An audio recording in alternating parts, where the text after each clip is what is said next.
So we've come to the final presentation, part of modules 8 and 9. And well, actually, what I will do here is looking back from module 4 with a quick overview, running through modules 6, 7, 8 and 9. Hence, I'll be doing it somewhat different than the suggested framework of 4 slides, but obviously I will cover it all. That should give you a much better insight, I gather. Remember that my design challenge was to create something that would foster positiveness in the morning rituals for kids who've recently made a change from primary to secondary school, middelbare school in Dutch language, and who need to get adjusted there too. From the context mapping exercise, the impact of mindset and perception became clear as opposed to any products used during this ritual. None were really creating problems whatsoever. From the concept development stage, 3 apps were conceived. That is to say, concept 1 I named it My Personal Emoticon Timeline, which built on the original exercise from module 3, the timeline tool. Imagine the timeline tool being a set of screens.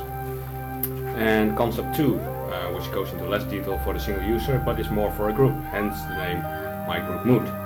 And concept 3 was really a kind of sort of combination to extend it all, and concept 1 could then be used to drive concept 2 as an aggregator. You may even be a participant in one or more group, or even teachers could join. And considering the number of attributes associated with the wishes, it led to my Harris profile. And one of the concepts then emerged using that Harris profile as the most desirable for that moment, which I just indeed coined as my group mood app.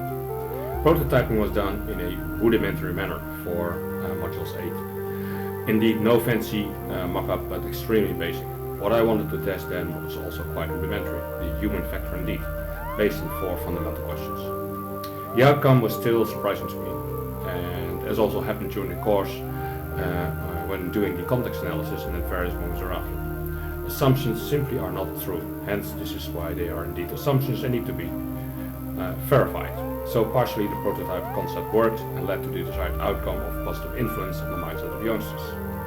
At the same time I got the comment back, but this is not much more than a WhatsApp, so why bother with it? And kids can be tremendously honest and cruel in their feedback. All that prototyping, for what? Hence the additional conceived functions and features in concepts 2, concept 1 and 3 are probably all really needed to make it attractive or appealing.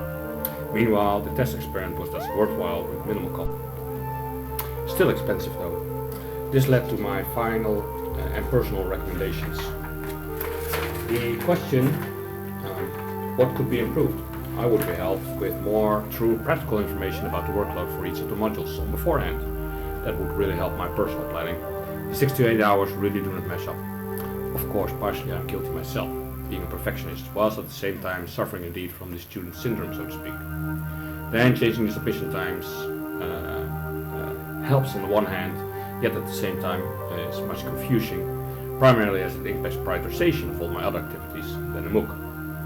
In reflection on reflection on the process, whereas the MOOC information exercise are all doable, the capture and creating videos is way more time consuming. Really, that is not where the focus ought to be, of course, but getting it communicated to the peers was not as easy as I had thought or expected for the matter. Unfortunately, I continue to need both Internet Explorer and Chrome to compensate for either app's flaws and for my troubles with uploading in my computer. I missed out on uploading slides 8 and 9, hence why this presentation.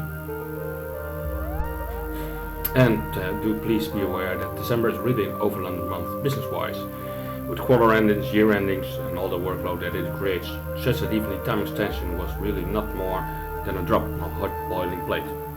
I do think the MOOC should really be done in a team approach. I noticed that from doing the